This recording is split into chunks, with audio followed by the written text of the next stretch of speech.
Hello student, मैं CM Verma HLV digital classes में board परीक्षा के लिए कुछ प्रश्न लेके आए हैं रसायन विज्ञान के, जो आपको बोर्ड परीक्षा में 100% अंक दिलाएंगे।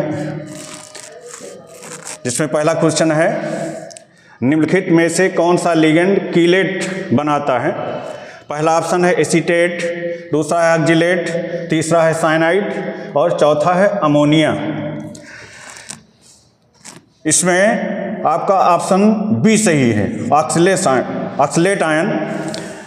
ये आपका एसीटेट आयन मोनोडेंटेट है, एक दंती लिगेंड है, साइनाइड एक दंती लिगेंड है, अमोनिया एक दंती लिगेंड है। कीलेट लिगेंड वे लिगेंड होते हैं जो केंद्रीय धात से आबंध द्वारा एक वलय का निर्माण करते हैं, तो इसलिए ऑक्सलेट दो दंती लिगेंड है, इसलिए ये कीलेट लिगेंड का कार्य करेगा। अगला क्वेश्चन, एक मोलल विलयन में विलेय का मोल प्रभाज होता है, तो विलेय का मोल प्रभाज आपका ये 18/1000 के बराबर होगा।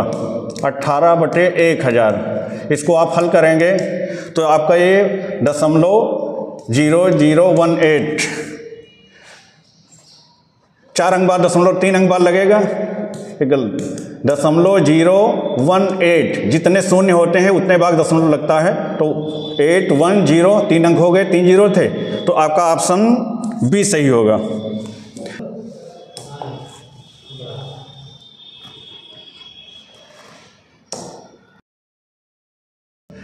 परासरण की क्रिया को रोकने के लिए प्रयुक्त दाब को क्या कहते हैं? पहला ऑप्शन है वाष्प दाब, दूसरा है आंशिक दाब, तीसरा है परासरण दाब, चौथा है वायुमंडलीय दाब। तो परासरण की क्रिया को रोकने के लिए लगाया गया आवश्यक अतिरिक्त दाब परासरण दाब कहलाता है। ऑप्शन आपका बी सही है, ऑप्शन आपका सी सही है, परासरण दाब होगा। परासरण क्रिया को रोकने के लिए लगाया गया आवश्यक अतिरिक्त दाब परासरण दाब कहलाता है। क्वेश्चन नंबर पहले का घ, Na+Mb उत्पाद बना रहा है जिसका वेग समीकरण है वेग बराबर k a की पावर n सक्रिय द्रव्यमान b की पावर m। तो उपरोक्त क्रिया की कोटि होगी। अब क्रिया की कोटि वेग समीकरण में जो सांद्रण होते हैं उनके घातों के योग के बराबर होता है। तो a का सांद्रण है n और b का सांद्रण है m, दोनों को जोड़ जाएगा, जोड़ करके n+m के बराबर होगा। पहला ऑप्शन है n-m, दूसरा है n+m, यही आपका सही होगा। C(n/m) d(m/n) है, तो आपका सही विकल्प होगा n+m।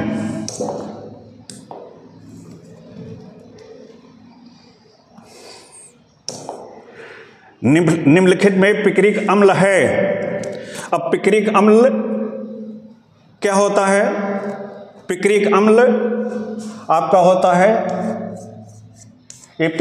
इसका स्ट्रक्चर है पिक्रिक अम्ल का OH, जिसके आर्थो स्टेज पे आपका NO2 लगा होता है, दोनों आर्थो स्टेज पे, और आपके पैरा स्टेज पे भी NO2 लगा होता है।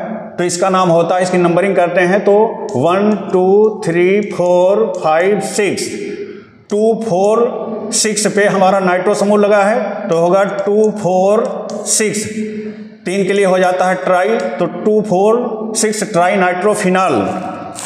अब पहला विकल्प इसमें दिया है, विकल्प है आर्थो हाइड्रॉक्सी बेंजोइक अम्ल, बी विकल्प है यम नाइट्रो बेंजोइक अम्ल, सी विकल्प है 2 4 6 ट्राई नाइट्रोफिनाल, यही आपका सही विकल्प है। और डी है एमिनो बेंजोइक अम्ल, ये भी गलत है। आपका स्ट्रक्चर आपके सामने है, तो आपका विकल्प सी सही है। चौथा विकल्प है एमिनो का जलीय विलयन होता है। जो एमीन होते हैं, एमिनो ग्रुप जो हमारा होता है, एमिनो ग्रुप पर एक लोन पेयर होता है। जिन यौगिकों पर लोन पेयर होता है, जिन परमाणुओं पर या आयनों पर लोन पेयर होता है, वह क्षारीयता को व्यक्त करते हैं। जिसमें लोन पेयर की अधिकता होती है वो क्षारीयता को व्यक्त करते हैं, जिसमें लोन पेयर की कमी होती है वो अम्लीयता को व्यक्त करते हैं। इसलिए एमिनो ग्रुप एक क्षारीयता को व्यक्त करता है। तो एमिनो का जलीय विलयन होता है। पहला विकल्प है अम्लीय, दूसरा है क्षारीय, तीसरा है उभयधर्मी और चौथा है उदासीन। तो इसमें आपका विकल्प बी सही होगा। एमिनो का जलीय विलयन क्षारीय होता है।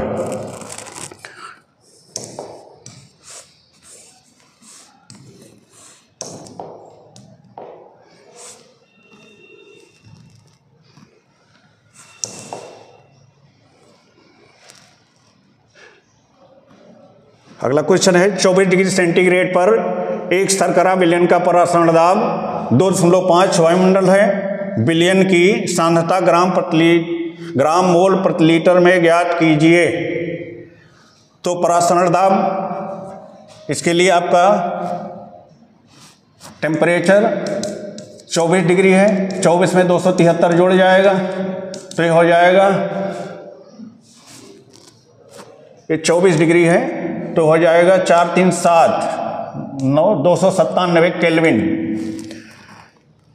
वायुमंडलीय दाब P बराबर दिया है 2.5 वायुमंडल एटमॉस्फेयर के बराबर होता है। इसके लिए आपका सूत्र होता है P बराबर पाई S इंटू टी, जिससे हमको निकालना है सांद्रता ज्ञात करनी है। सांद्रता C, P बराबर C एस टी, तो C बराबर हो जाएगा P बटे एस टी।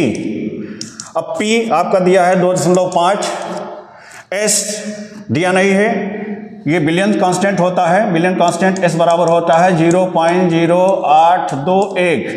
इस मान को यहाँ रख देंगे तो 0.0821 इंटू टी 297। अब इसको गुणा भाग करके हल करेंगे। अब हल करने पे ये आपका आएगा 0.1025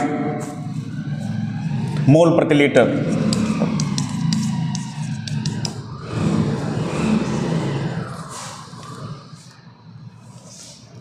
फिर 2 का क्वेश्चन है, एल्कोहलों का अणुभार बढ़ने पर जल में इनकी विलेयता घटती है, क्यों, समझाइए।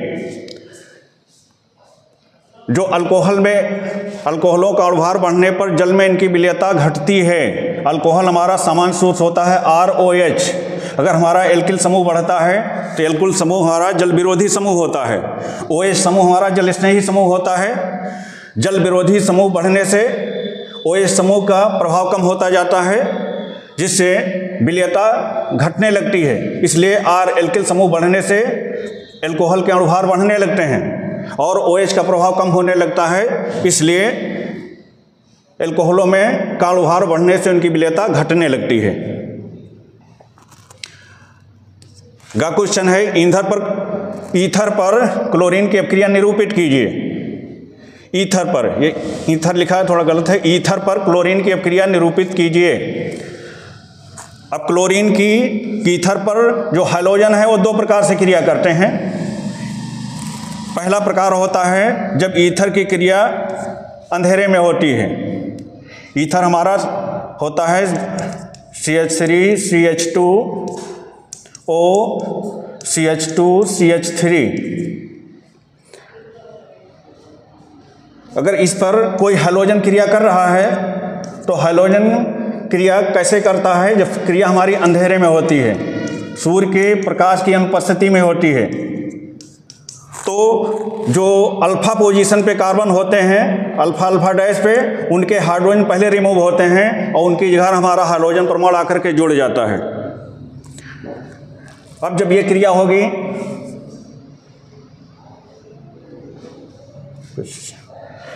चलिए यहाँ नीचे लिख देते हैं, तो पहले इस अल्फा स्टेज पे पहले हाइड्रोजन जुड़ेगा तो हमारा होगा CH3 CH2।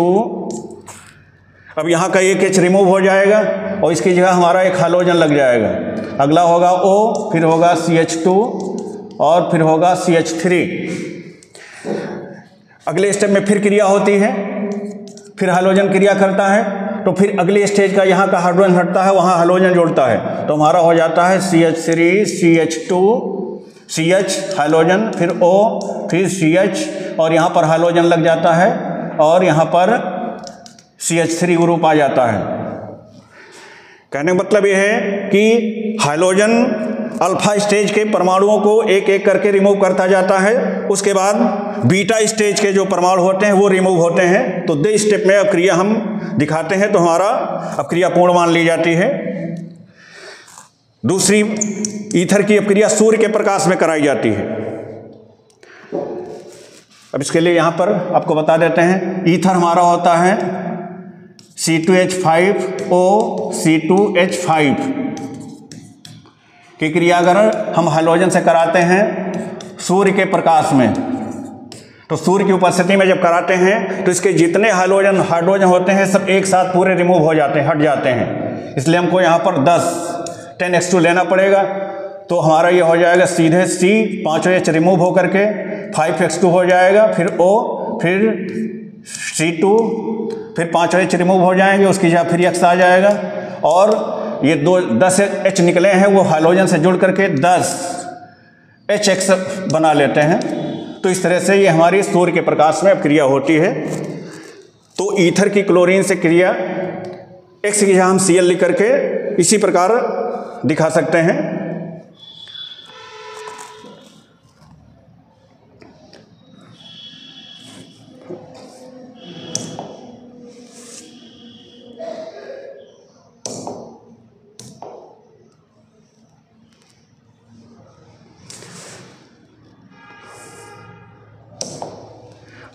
प्रतिपरासरण क्या है, इसका उपयोग लिखिए। अब देखिए, परासरण दाब के विपरीत प्रतिपरासरण होता है। जब हमारा विलेय और विलायक को एक दूसरे के संपर्क में लाते हैं या अर्धपारगम झिल्ली के बीच में दोनों को रखते हैं, तो विलायक के अणु विलयन की ओर या अधिक कम सांद्रता के अणु अधिक सांद्रता की ओर जाने लगते हैं। तो उसको रोकने के लिए लगाया गया आवश्यक अतिरिक्त दाब परासरण दाब कहलाता है। प्रतिपरासरण में उल्टा होता है। प्रतिपरासरण में इतना आवश्यक अतिरिक्त दाब लगाया जाए कि विलायक के विलयन के अणु विलायक में अर्थात अधिक सांद्रता के अणु कम सांद्रता के विलयन की ओर जाने लगे। इस क्रिया को हम प्रतिपरासरण कहते हैं। हेलो स्टूडेंट, ये वीडियो आपको कैसा लगा? इसके अगला भाग फिर अगले वीडियो में आपको लेकर के आएंगे। धन्यवाद।